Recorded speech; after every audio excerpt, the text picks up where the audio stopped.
Ого! Посмотрите, какая большая мечеть. А Республика Ингушетия может похвастаться полной газификацией. И здесь стоит вот саманный домик, он уже брошенный, в нем никто не живет. Ну и чем еще в селе заниматься? Здесь большой огород, значит, что-то выращивают. Что вас замотивировало построить такую красивую башню, как в ваших горах? Да, это мечта была с детства. Друзья, я всех приветствую, ассалам алейкум. Меня зовут Артем, и я продолжаю рассказывать и показывать вам про замечательную гостеприимную республику Ингушетия, в которой я нахожусь. И в этом видео я покажу вам обзор еще одного села здесь, в Ингушетии, Кантышево, которое я решил посетить. Поэтому, если интересно, то прямо сейчас подписывайтесь на мой канал, поддержите это видео лайком, делитесь своим мнением у меня здесь внизу в комментариях. Мой канал про путешествия и жизнь тех мест, которые я посещаю.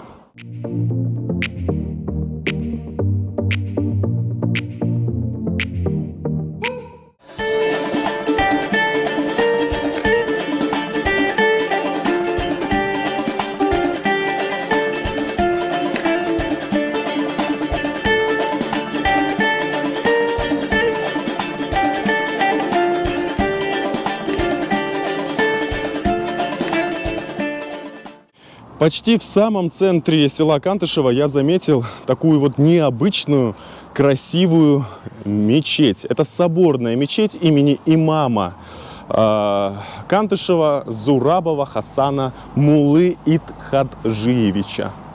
У этой мечети необычный купол.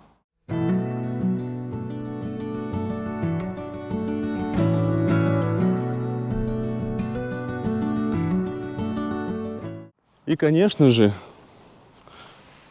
прямо сейчас я хочу заглянуть вовнутрь мечети, показать, как она выглядит. Здесь есть вот такой фонтан, он пока не работает, потому что зима, его включат по весне. Хотя сегодня очень хорошая погода, хоть я и в теплых вещах, но потому что вечером будет прохладно. А на данный момент градусов 20 тепла. Февраль месяц. Вот была бы здесь всегда такая погода. Так. Здесь все на ингушском языке, но есть по-русски. Вот слова обращения к Аллаху при входе в мечеть.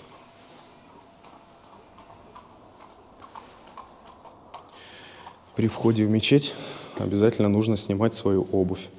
Видите? И здесь позаботились о прихожанах. Так можно снять обувь, поставить на полочку.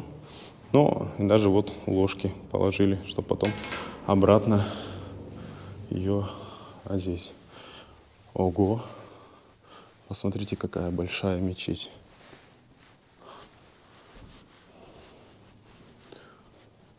Вы знаете, я бывал во многих мечетях не только России, но и за границей. Например, в Турции тоже много мечетей. И мне в мечетях нравятся люстры. Они всегда необычные. Единственное, я думаю, что 2 раза в год ее чистят и моют. Это целая история. Тут очень тоже красивая люстра, как из хрусталя. И каждую пятницу здесь мужчины совершают пятничную молитву все вместе.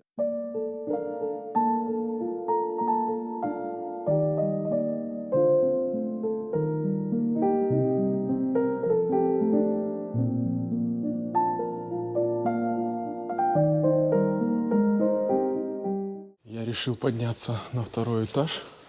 Вот, кстати, люстра вблизи. Красотища какая.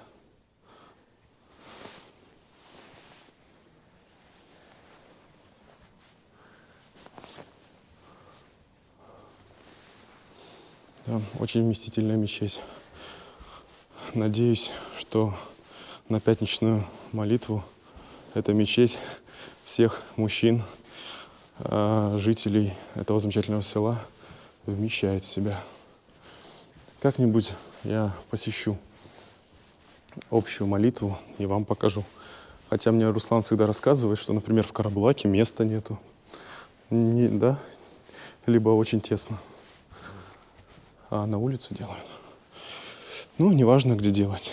Это ваша религия. Нужно делать. Нужно найти причину, чтобы сделать намаз, а не наоборот. Красивая мечеть. Очень. Кстати, вот потолок здесь деревянный. Сделано с душой.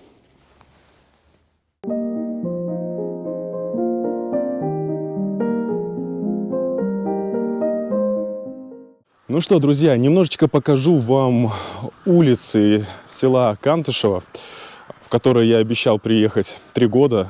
Ну, у нас, знаете, как говорят, обещанного 3 года ждут.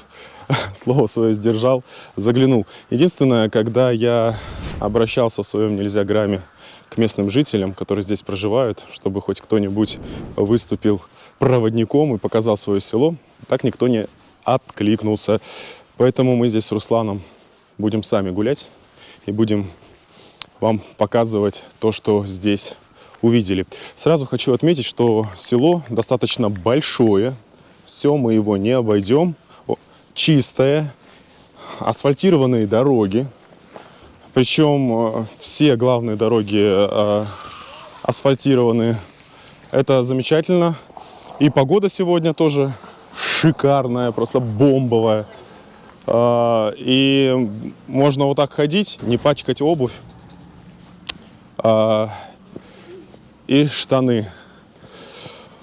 Конечно же, по дороге будут встречаться красивые ингушские дома, и большие кирпичные, и средние, и саманные, возможно, здесь встретятся.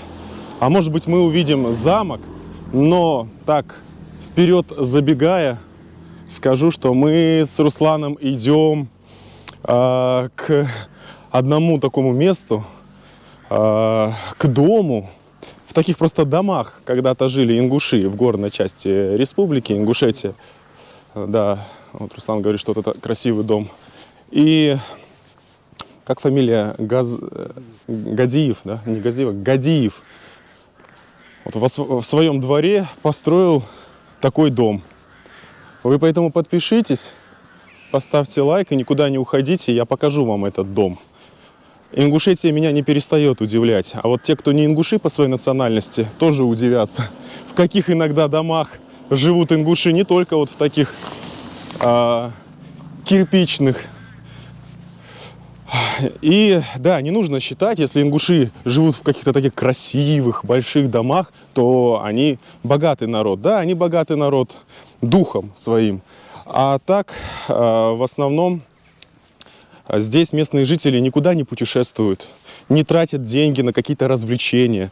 Все заработанные деньги они тратят на стройку, потому что стройка у ингушей в крови. И опять же, как только я с Русланом дойду до этой достопримечательности здесь, в селе Кантышево, вы поймете, о чем я говорю. У них, знаете, предки все время все строили и строили. И в целом среди ингушей очень много знаменитых зодчих.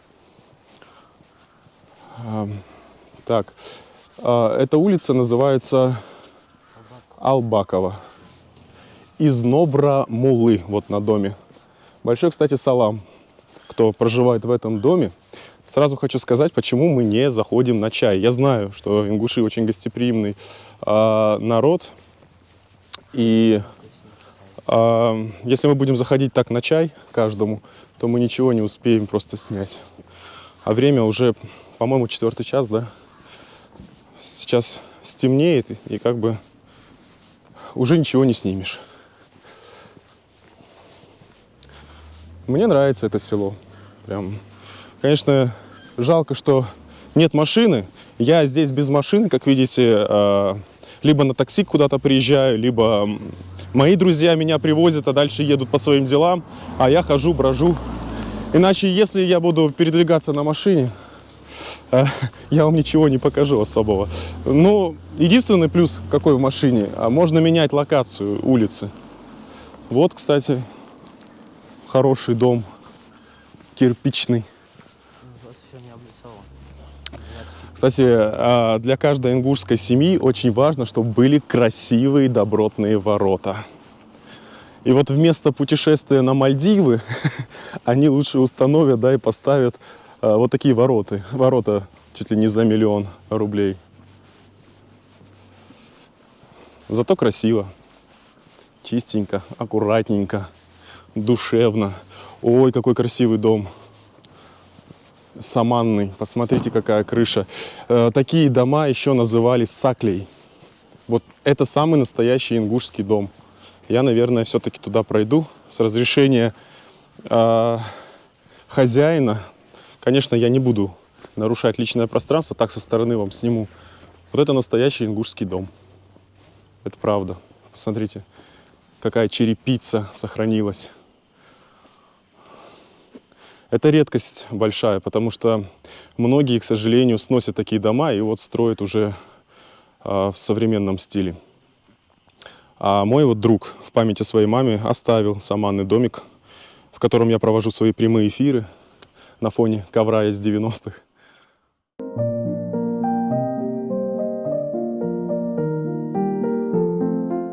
В отличие от моей родины, Алтайского края, где я родился и вырос, Республика Ингушетия может похвастаться просто полной газификацией, потому что практически на 99% каждый дом снабжен газом. И за это нужно сказать спасибо первому президенту Республики Ингушетия и герою Советского Союза Руслану Султановичу Аушеву. Например, в моем селе, да, где я вырос на Алтае, недалеко от города Барнаула, многие жители отапливаются дровами и углем. Вот так и живем. Хотя Алтай — это Сибирь, в Сибири много природных ресурсов, а газа у людей нет. Вот такие дела. Поэтому, а здесь все есть. А еще здесь в селении Кантышево местные жители занимаются сельским хозяйством. Вот я там вижу кур, индюков, вот там вот вдали, видите, гусей. И здесь стоит вот саманный домик, он уже брошенный, в нем никто не живет. Видите, чем саманный домик отличается от сакли? У сакли черепица красивая, а саманный домик, крыша, как правило, покрыта шифером, листами шифера. И вот индюки белые, такие красивые. Это здорово, что местные жители все-таки занимаются птицеводством, животноводством. Как ни крути, времена сейчас сложные. Ну и чем еще в селе заниматься? Здесь большой огород, значит, что-то выращивают. Это здорово. Еще такие виды, там горы вдали. А вот дети здесь играют, у них детство тоже самое лучшее, как у меня. Потому что самое лучшее детство может быть в деревне, в селе, подальше от городской суеты. Вон пацан уже ингуш ходит, гроза села с пистолетом. Ну, игрушечным, конечно же. Вот. Как там говорят у вас, Руслан? Что ингуш с ножом страшнее танка, а без ножа он просто танк. Я знаю одного танка, ингушский танк. Его зовут Евлоев Муса, правильно? Олимпийский чемпион нашей страны. И, конечно же, нужно не забывать, откуда он родом. Он родом из республики Ингушетия.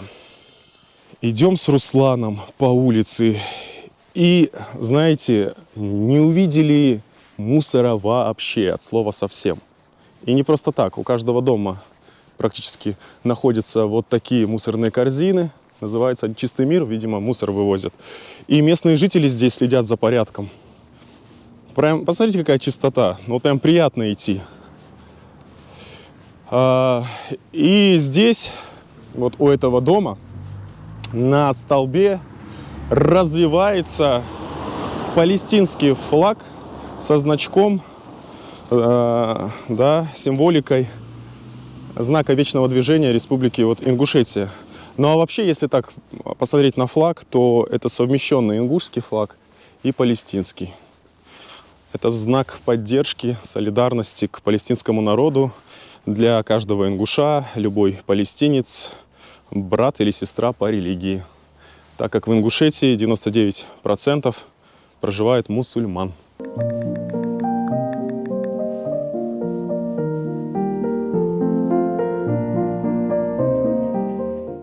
Вы только посмотрите на эти просторы. Сколько здесь земли для того, чтобы заниматься сельским хозяйством и животноводством. И, слава богу, большинство жителей занимаются, вот, разводят не только индюков, кур и гусей, но еще и барашков. Вот там вдали можно увидеть несколько барашков. Вон там коровы лежат, курочки пасутся, потому что погода замечательная. Эх, душа здесь. Теперь я понимаю, кавказский народ, где бы они ни находились, они прям тянутся на родину, потому что здесь их душа. А на самом деле я могу так бесконечно слоняться по улицам села и показывать вам дома. Их очень много. Самое главное, что здесь чисто, уютно. Видите, какой гигантский двор? Потому что у ингушей большие семьи. Вон бесконечный двор. Я личное пространство нарушать не собираюсь. Это некрасиво. Хотя для каждого гостя здесь, в Республике Ингушетия, двери открыты. И поверьте мне, пригласят сразу на чай. Но если я буду ходить и у каждого пить чай, я так ничего не сниму. А там вдали виднеются горы. Какой красивый фон. А еще я понимаю, почему ингуши хотят вернуть свои исконно исторические земли, которые незаконно в 1944 году, 80 лет назад, передали в состав Северной Осетии. Там их колыбель, находится село Ангушт. И вот, кстати, Иса Аюпович Кадзоев, у которого я был в гостях и взял у него интервью, потому что он был очевидцем депортации, которая произошла 23 февраля. Вы обязательно подпишитесь на мой канал и нажмите на колокольчик, чтобы не пропустить выпуск. Он выйдет 23 февраля. Он родом из Ангушта. Сегодня это селение называется Тарское. Ну, название изменили, когда ингушей депортировали вот с этих земель. И для них важно вернуть эту землю, понимаете? Там очень красивые виды в пригородном районе. Правда, в Ангуште я ни разу еще не был. Именно от названия Ангушт и появился этноним у русских и у грузин ингуши. Поэтому по закону о реабилитации репрессированных народов эти земли должны вернуться в родную гавань. Я не хочу никого ни в коем случае провоцировать. Я соблюдаю законодательную и правовую базу нашей с вами страны. Ничего себе, какая машина. Да. У ингушей два коня. Один настоящий, один железный. Такое редко увидишь. Круто. Так, ну, а я, как вы уже догадались, направляюсь вот к одной из башен, которую здесь построили.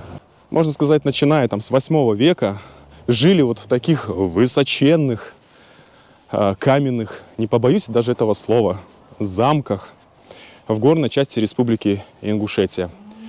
И, как правило, самая высокая башня была оборонительной. Ингуши оборонялись от,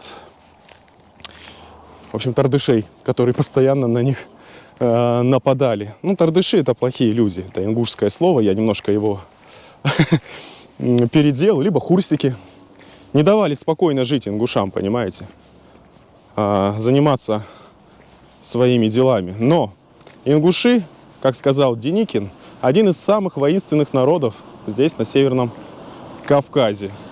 И самое главное, это крепкая и надежная опора нашей с вами страны. Не нужно думать на ингушей, что они какие-то плохие или не такие. Да, у них своя культура, свои традиции, обычаи, свой менталитет. Все мы разные, этим мы прекрасны. Но уважать мы должны друг друга. Уважать и другую религию, и другие культуры. Вот мой блог как раз-таки про это, поэтому подписывайтесь. Ну а у меня есть отдельная ветка про Республику Ингушетия на моем канале. Я много раз вам про это рассказывал, поэтому я здесь очень часто, и абсолютно каждый ингуш для меня друг. Посмотрите, какая красивая башня. Вот пацанята тоже интересуются, что я снимаю. Как дела? Нормально? Учитесь в школе? В каком классе? Хорошо учитесь? Где, вы здесь живете? А подскажете, чья башня? Гадиев. А вы не его родственники? Нет, просто здесь живете? Понятно. Молодцы. Как, нравится здесь жить? Очень. Любите свою республику? Молодцы. Кстати, у вас в школе ингушский язык преподают? Да. Хорошо знаете? Так, вот, как мальчик тебя зовут? Ислам. Мало преподают ингушский язык? Ну, преподают или нет? Нет? Ну вот, стесняется просто. Хорошо же знаете язык? Хамди. Хамди. Стесняется. Я не ингуш, вы не думайте, я русский, я снимаю. Это он ингуш. Когда говорят хамди, хамдас. Стесняется просто. Это меня уже здесь научили. Все, учитесь хорошо, маму с папой слушайтесь. Это важно. Старших слушайте, уважайте. По итогу эти ингушские орлята, в хорошем смысле этого слова, подняли шуму, привлекли внимание, и таким образом я познакомился с хозяином башни, которую он построил во дворе. Друзья, я много раз вам рассказывал и показывал, что в Республике Ингушетия проживает очень гостеприимный, но еще и очень внимательный народ. И сам хозяин башни, которую я здесь увидел в селении Кантышево, приехал ко мне на встречу, чтобы рассказать, как он построил эту башню. И его зовут Аслан, вот он ждет. Настоящий истинный ингуш, который чтит память предков. Аслан, ассаламу алейкум. Здравствуйте. Рассказывайте, что вас замотивировало построить такую красивую башню, как в ваших горах? Да, это мечта была с детства. И в целом, вот я в горах видел, что башни строились из камня, да? А вы из гор брали эти камни и привозили сюда? Невозможно с гор таскать камни. Какой там материал? Там так не хватает. Ну, там внутри бетон, это шоклоблок, а сверху дагестанский камень обшил. Из Дагестана камень, да. Сверху это как пирамидальная ступенчатая крыша, такая только крыша чисто с гор, с этого камня. Пойдем, Руслан, это мой оператор за кадром. Вот из этого камня, черный камень называется специально для крыши. Долго вы ее строили? По-моему, год. Ну, я так обобщил, строили, вы ее еще доделываете? Нет, еще обделка надо внутри делать, а так год. Вот, хочу еще раз повторить, что когда-то ингуши в горах, в своей горной колыбели жили вот в таких величественных башнях, а сегодня ингуши строят вот такие дома. И в крови каждого ингуша, вот пацанята малые здесь тоже стоят, знаете, течет стройка самая настоящая, да? Потому что ингуши постоянно строятся. Пацанята тоже не были здесь, хоть и живут, им интересно, как внутри, поэтому мы сейчас вместе со Асланом по приглашению, да, вперед, посмотрим, как устроена башня. Так, давайте вперед, вперед. Сможешь подняться? Камеру. Давайте. Наверх. Давай наверх. Аккуратно, приехали бы через год. Не торопитесь. Я за ними. Через год. Так мы и приедем через год. Опа. Так, лестница крепкая, но только сейчас я поднимусь. Я тоже... Да, не, он крепкая, нормально. Крепкая, да? Да, да. Там строители поднимались. Через год к вам приедем, как закончить. Ну, через год здесь приедем, будет готово все. И лестница еще. Нам не трудно и не сложно. Да, здесь бетонные перекрытия, вот такие. Ну и стеклопластик. В горах, конечно, по-другому все сделано. Вы дальше не сможете подниматься. Да, конечно, это вот сейчас. Москитная сетка от комаров. Такой вот вид. Ну, это первый этаж. Ты дальше не сможешь. Пацанятам нравится лазить. У них в крови, я же говорю. Мага, потом поднимешься. Раньше каждый ингуш Аккуратно, не развернись обратно. должен был выглядеть стройно. Худые были, подтянутые для того, чтобы разжигать сигнальные огни. Да, на самом верху башни. Светлый дым значил приглашение на какой-то праздник или свадьбу. А если был темный дым, то, в общем, на ингушей в очередной раз нападали тардыши. Вот они предупреждали своих братьев. Так. Я решил еще выше подняться. Еще выше Да, туда. поднимайся, там еще 3 этажа вверх. Так. Оп. А то как-то так мне... Опа. Нет, день по 2 раза поднимаешь сюда. Оп. Что? Да, можешь оставить. Так, и еще можно выше. Да, когда-то вот это все похоже очень сильно. Так вот ингуши поднимались. И вон еще даже выше можно. Да. Надо было Русика. Да, давай я за тобой. Руслан, ты там где? Давай. Ты мне нужен. А то мне неудобно. Да, передаю. Здесь прямая лестница. Сейчас поднимемся наверх. Ну, это после строительства. Строители делали. И все равно обратно сейчас. Опа. Ну я почти уже как истинный ингуш стал. А что вы здесь вообще планируете? Комнаты. Комната? Музей будет. Музей? Да. Супер. Хорошая идея. Русик мне передает. Ну, для вот он, ингуш, для села. залазит. Не бойся, не бойся. Там все проверено. Да. Ой. Тихо. Ничего умнее будет. Да. Ну, смотри, село видно полностью. Так, здесь будет музей. Вы, наверное, полностью будете про Ингушетию здесь показывать. Не только про село. Вон мухи ожили, потому что 20 градусов тепло. Вон мечеть с золотым куполом отсюда видно, про которую нам рассказали. Вон там центральный. Да, очень красиво. Там центральная, это где мы были, наверное. Да. Да, вот там прямо. Да, извиняюсь, что через сетку, здесь просто москитная сетка. Можно их снять, если надо. Да, не нужно утруждаться. Подписчики С этой поймут. стороны поля, с этой стороны село. Да. Тут безграничные поля. Да, Кантышево, без преувеличения, одно из самых красивых сел в Республике Ингушетия. Я очень сильно удивлен. Очень чистое, уютное, душевное. А вы здесь живете, работаете или? Нет, я на севере. Вы на севере. Кстати, очень много ингушей в Магадане, в Якутии. Я Тюменская область. Тюменская. Ага.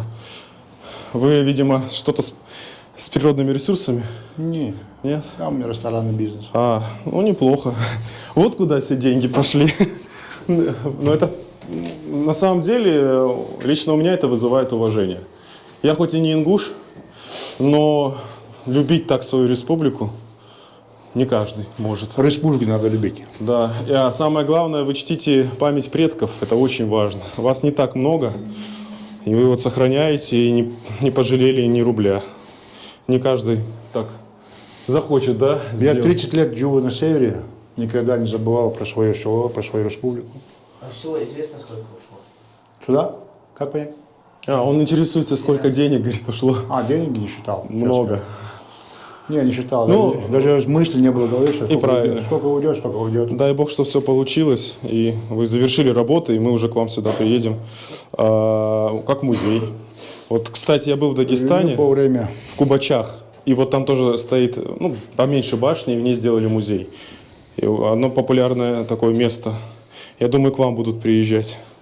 Потому что, ну, вот башня Согласия в Магасе стоит, там тоже музей, да, один из самых больших в Европе, этнографических. А ваш будет такой, уже как настоящая башня, оригинальный. А вы здесь, в Кантышево, получается, это ваше родовое село? Это, ну, по истории, не знаю, как старики рассказывали, основатель нашего села, наш однофамилец, мой прадедушкин брат, получается. Ну, он, как у нас, как говорят, первый, как тачанка, или как называется, с гавлями, высыпал наш дедушкин брат, прадедушкин брат, где в мечети они жили. Говорят, он основатель, ну, первый, кто принес сюда это. Потом он сюда уехал, в сторону Чулка туда, потом обратно, говорит, вернулся, где село было, где Кантышев, генерал, был основателем села, говорят, обратно, ну, в то время власть. Он был генералом, говорят. Ну, и так, история так. Да, и Расскажу стариков, а так история, наша история, где книга написана была в то время, когда я уезжал. А как рассказывали старики, кто там основал, кто там первую могилу копал, Кантышев, ну, похоронить человека. Это был у нас здесь, в нашем улице живет, жил на нашем улице, его там, он жил, говорит, 110 лет, там еще есть история у нас, фильм есть про это, про нашу фамилию. Это все наши братья, вот эти улицы полностью, однофамильцы все. Да, это хорошо. Ну, с так одним из говорят. братьев я уже познакомился. А у нас 5 братьев. 5? Да, да. Ну вот один, Так, вот второй, так. вот третий, вот четвертый, вот те 5. Да. Мы здесь все живем. Ну, Так. дай бог всем вам здоровья. Спасибо. Ингуши гостеприимный народ. Сразу из башни Аслан пригласил к себе домой на ингушский чай. Ему я никак отказать не могу. Вот. А то это будет неуважение. Посмотрите, какие красивые ворота. И здесь буква Г. Что значит? Руслан, какая фамилия? Гадиевы. Правильно. Руслан за кадром. Вот. Сейчас вам покажу двор. Я много раз вам рассказывал, просто ингуши любят жить в хорошем доме, деньги тратят не на путешествия, как я, а на стройку. И так как у ингушей большие семьи, у них большой двор. Для чего им нужен большой двор? Для того, чтобы проводить разные мероприятия. Например, свадьбы, потому что у ингушей много детей, они все вырастают, нужно будет и замуж выдавать, и женить, и родственники собираются в таком большом дворе. А еще, конечно же, наша жизнь не вечна. Мы с вами все когда-то окажемся там, на встрече с Богом, и, соответственно, в таких же просторных дворах проходят похороны. Вот у Аслана здесь красивый фонтан, навес. Ингуши тоже любят хороший такой навес, потому что летом здесь очень жарко. И вот чтобы спрятаться от солнца, делают навес. В каждом ингушском тоже дворе есть. Вот Аслан пригласил на чай, сейчас будем пить ингушский чай. Почему я говорю ингушский? Нет, не потому что чай в Ингушетии растет, он не растет. Потому что он у них особенно не такой, не с конфетами. Пойдем. Здравствуйте. Вся семья Аслана совершила хадж. Это один из столпов ислама. Каждый мусульманин должен поехать в Саудовскую Аравию и вот совершить хадж. Это сертификаты, что был совершен хадж. Вот, молодцы. А здесь я даже вижу грамоту. Награждается Гадиева Фирдоус Магомедовна за добросовестный труд, высокий профессионализм и в связи с празднованием Международного женского дня 8 марта. Глава Назрановского района Муталиев. Вот, оказывается, мама, хозяйка, да? Она у нас героиня. Да. Мать-героиня. А знаете, почему мать-героиня? Потому что родила 12 детей. Представляете? 12 детей родила. Да. Вот. Это получается... Это все плохие. Да. А? Все плохие, 12. Почему плохие? Хорошие? Как плохие? Папу будем женить еще. Это шутка была. Это юмор. Да, вот. Замечательные люди, гостеприимные ингуши, красивый у вас дом. И хорошие сыновья, вижу. Да. Дай Бог вашему дому добра, света и вам здоровья, живите долго. Всем нам жить Да. мирно и счастливо. Это правильно, И согласен. здоровым быть Да. всегда. Это. И войны, чтобы не было, да, чтобы все закончилось и все вернулись, кто там находится, живыми, да. Вот здесь в доме тоже рыбки есть. Одна, правда, тут живет. А еще я вижу уже ингушские, как вазы, кувшин. Очень красиво. Так, все, да, нас зовут на чай. Вам еще раз спасибо. Баркал, Сахал, да, за гостеприимство еще увидимся. Так, а здесь можно как-то... Давай тапочки лучше. Дайте недалеко. Потом я принесу. Так, вас я не буду снимать, девушек снимать нельзя. Я огибаю всегда. А то вы меня не поймете, будете ругать. А, ты наших девушек снимаешь. Ну, женщин можно, маму можно, это уже история, да. Сегодня они с нами, дай бог им здоровья, конечно, а завтра. А, у тебя еще один дом есть. Слушайте, вот я же говорю, ингуши, ты где-нибудь был за границей, честно? Я был. Отдыхал? А, молодец. Сани, гибкие. А, ну все. Единственный ингуш, который деньги тратит не только на стройку. По-моему, как в ресторан. Вот. Это, видимо, комната для гостей. Как будто здесь царь живет по-царски, так все, по-серьезному. Это то, про что я вам постоянно говорю. Это называется ингушский чай. Это не чай с тортиком или с конфетами. Это, вижу, ингушское национальное блюдо. Это чапельк с творогом, чапельк, там, возможно, с картошкой. Вот. Пироги, капуста, фрукты, мясо. В общем, вот это и называется ингушский чай. Ингуши гостеприимные. А то некоторые начинают провоцировать и писать глупости. Но на самом деле я уже сколько раз показывал, рассказывал вам. Да, за столом, вот я сегодня гость здесь, да, я не могу сесть туда, куда я захочу. Почему? Все просто, потому что это считается почетным местом за столом, не по центру, а немножечко сбоку, потому что я должен сидеть дальше от дверей. Да, мне тут подсказывают. Когда ингуши проживали в горах, очень часто они оборонялись от всяких тардышей и кочевников. И, конечно, к ингушам также приходили в их башенные комплексы гости. И вот чтобы уберечь гостя, они его всегда садили на дальнее место, чтобы принять весь удар сначала на себя, да, чтобы защитить гостя. Потому что если с гостем что-то произойдет, до сих пор вот, это считалось большим позором. Ну, а вам я сейчас тоже советую налить, пусть не ингушского чая, вашего местного чая, взять конфет, или, может быть, кто-то, если сможет, сделает чапельк, и тоже попить чаю. Будем пить чай. Я просто не очень люблю снимать, как я там кушаю и так далее. Да, Руслан? Руслан стал тоже в последнее время стесняться. Вот так душевно встретил хозяин дома Аслан, который рассказал про то, как построил башню у себя во дворе. Его замечательная семья проявила свое гостеприимство. Ну и я увидел одно из самых красивых сел, на мой взгляд, здесь, в Республике Ингушетия, Кантышево. Если вам понравился этот выпуск, то обязательно поддержите его лайком. Делитесь своим мнением у меня здесь внизу в комментариях, а также подписывайтесь. Мой канал про путешествия и жизнь тех мест, которые я посещаю. Меня зовут Артем, я с вами не прощаюсь. Увидимся в следующем выпуске. И самое главное, берегите себя в эти нелегкие времена.